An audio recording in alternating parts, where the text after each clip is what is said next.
In the 1950s, South Korea was poorer than many newly independent African nations.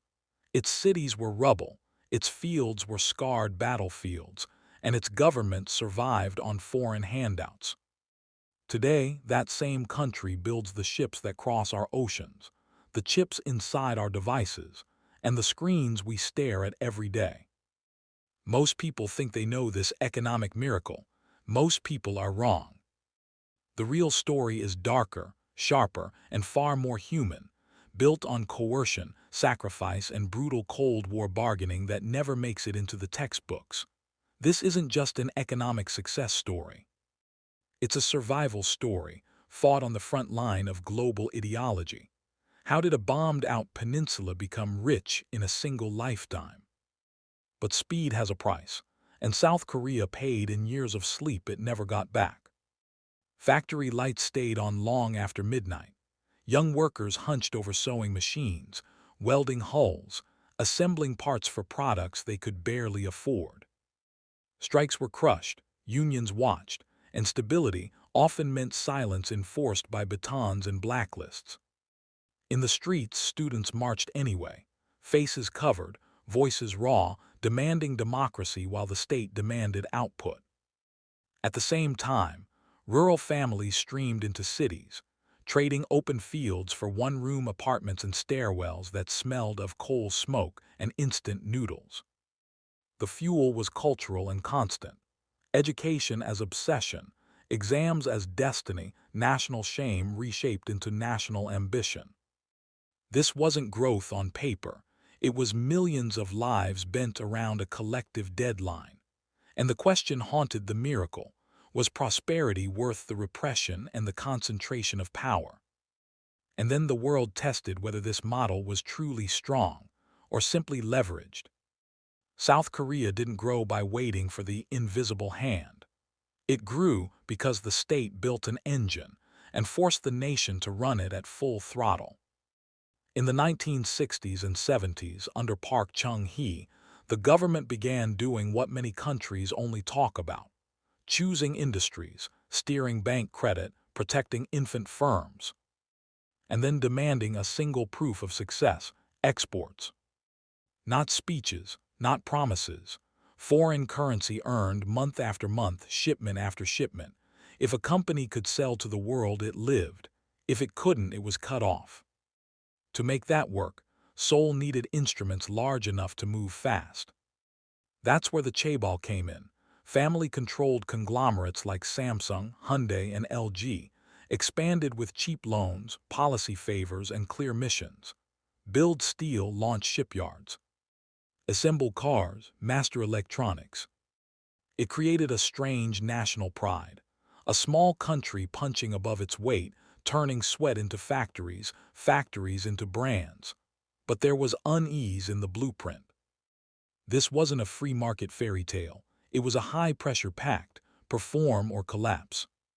And the same system that created champions could also concentrate wealth, invite corruption, and quiet dissent in the name of development. Speed turned into a national command, and ordinary people carried it on their backs. Night shifts bled into morning as factory floors hummed without pause. Textiles, steel, shipyards, assembly lines where a mistake meant injury and a slowdown meant disgrace. When workers pushed back, the response was often swift: crackdowns, surveillance, firings that spread fear faster than any rumor. Outside, students filled streets with posters and broken voices, demanding democracy while the state demanded production.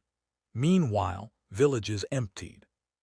Families packed their lives into bundles and moved into cramped city rooms, trading farmland for concrete, privacy for proximity, and fresh air for coal smoke. What powered it wasn't just policy, it was culture under pressure. Education as a religion, exams as a lifetime verdict, national shame converted into national ambition. The miracle wasn't numbers on a chart. It was millions of lives bent around a collective deadline.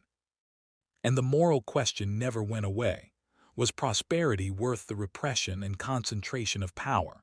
And then the world tested whether this model was truly strong or simply leveraged. In 1997, the miracle met its reckoning. Across Asia, currencies snapped like overloaded cables, and South Korea, built on fast growth and heavy borrowing, suddenly looked fragile. The one plunged. Corporate debt that had seemed manageable became a death sentence overnight. Giant firms toppled. Ordinary people felt it in the most personal way possible. Layoffs, closed shops, families watching decades of effort evaporate in a single season. And then came the humiliation no proud nation wants to hear, an **inf bailout**, a global stamp that said, "You can't save yourself." But South Korea answered crisis with something close to national grit. In one of the most symbolic moments in modern economic history, citizens lined up to donate gold wedding bands, necklaces, family keepsakes, so the country could pay down its debt. Patriotism became financial triage. The crisis forced a painful second founding. Chaebols were restructured, reckless expansion reined in, banks and regulators strengthened. And the economy pushed up the value chain towards semiconductors, advanced manufacturing, and globally competitive tech. The lesson was brutal and permanent. Wealth must be defended, not just built. After 1997, South Korea doesn't merely export products, it exports systems, standards, and eventually, culture.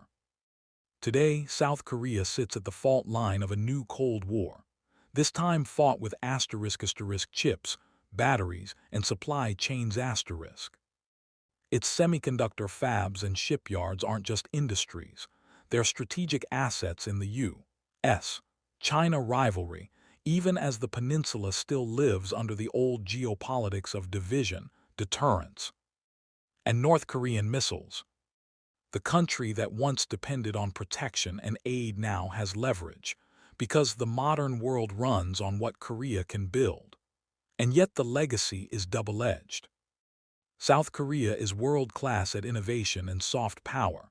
K-pop, film, esports, gaming, turning national culture into global currency. But prosperity brought new pressure. Housing costs that lock out the young, inequality that hardens, overwork that drains, and a birth rate so low it feels like a quiet emergency. The contrast is staggering, from post-war hunger to global influence in a lifetime. The miracle built a rich country and new battles over what rich should mean. South Korea didn't find gold. It forged it under threat, under discipline, under impossible deadlines. The miracle on the Han River wasn't magic. It was a choice, repeated for decades, with real costs and real victories. But one question remains. Can a nation built on speed learn to live with stability? If you want the next chapter, watch how East Asia's rivals learned from Korea's playbook.